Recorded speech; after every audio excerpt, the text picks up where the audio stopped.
പ്രിയപ്പെട്ട സഹോദരി സഹോദരന്മാരെ, ഞങ്ങൾ നിങ്ങൾക്കായി ഒരു സദ്വാർത്തയുമായിട്ടാണ് വന്നിട്ടുള്ളത്. 2025 ജനുവരി 1 മുതൽ 365 തലക്കെട്ടുകൾ ഉൾപ്പെടുത്തിക്കൊണ്ടുള്ള വർഷം മുഴുവൻ പ്രാർത്ഥിച്ച് ധ്യാനിക്കാനുള്ള വചനങ്ങൾ ഞങ്ങൾ പങ്കുവയ്ക്കുന്നു.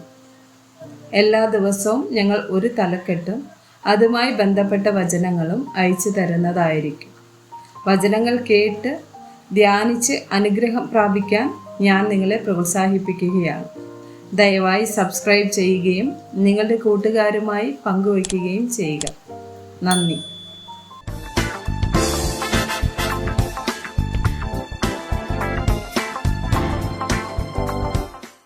ദിവസം 127. കുടുംബം. ഉൽപ്പത്തി 2 വചനം 24. അതുകൊണ്ട് പുരുഷൻ അപ്പനെയും അമ്മയെയും വിട്ടുപിരിഞ്ഞ് ഭാര്യയോട് പറ്റിച്ചേരും, അവർ ഏകദേഹമായി തീരും. സദൃശവാക്യങ്ങൾ 22 വചനം 6. ബാലൻ നടക്കേണ്ടുന്ന വഴിയിൽ അവനെ അഭ്യസിപ്പിക്കാം, അവൻ വൃദ്ധനായാലും അത് വിട്ടുമാറുകയില്ല. സങ്കീർത്തനം 127 3 മുതൽ 5 വരെയുള്ള വചനങ്ങൾ. മക്കൾ യഹോവ നൽകുന്ന അവകാശവും ഉദരഫലം അവൻ തരുന്ന പ്രതിഫലവും തന്നെ. വീരന്റെ കയ്യിലെ അസ്ത്രങ്ങൾ എങ്ങനെയോ അങ്ങനെയാകുന്ന യൗവനത്തിലെ മക്കൾ. അവയെക്കൊണ്ട് തൻ്റെ ആവനാഴിക നിറച്ചിരിക്കുന്ന പുരുഷൻ ഭാഗ്യവാൻ. നഗരവാതിൽക്കൽ വെച്ച് ശത്രുക്കളോട് സംസാരിക്കുമ്പോൾ അങ്ങനെയുള്ളവർ ലജ്ജിച്ചു പോകുകയില്ല. ആവർത്തനം 4 9 10 വചനങ്ങൾ.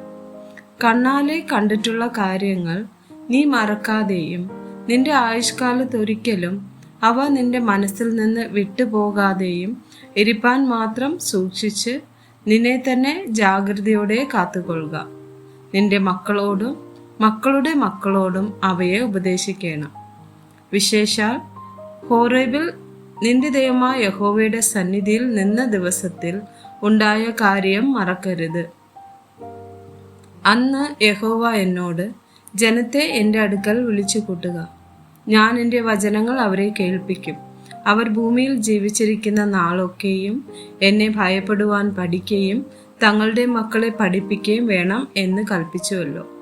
എഫെസ്യർ 6 1 മുതൽ 4 വരെയുള്ള വചനങ്ങൾ. മക്കളെ, നിങ്ങളുടെ അമ്മയപ്പന്മാരെ കർത്താവിൽ അനുസരിപ്പിൻ, അത് ന്യായമല്ലോ.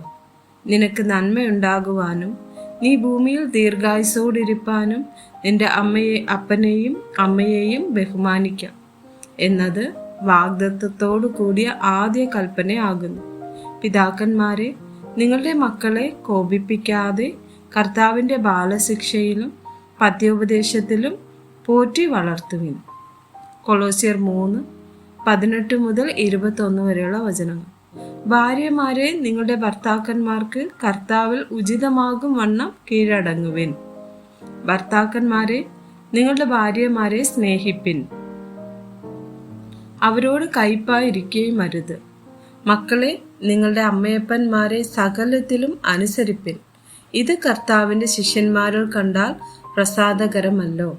പിതാക്കന്മാരെ, നിങ്ങളുടെ മക്കൾ അധൈര്യപ്പെടാതിരിക്കേണ്ടതിന് അവരെ കോപിപ്പിക്കരുത്.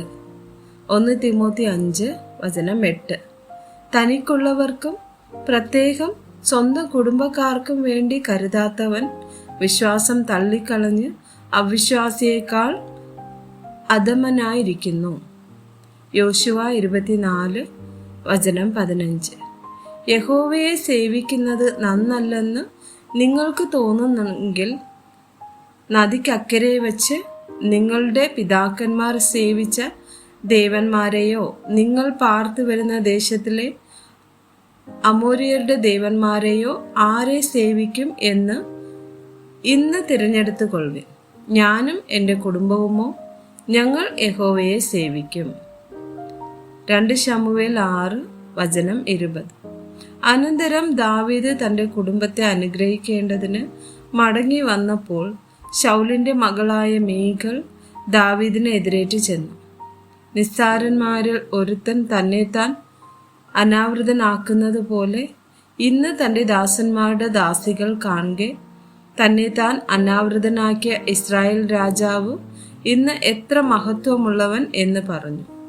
ആമേൻ.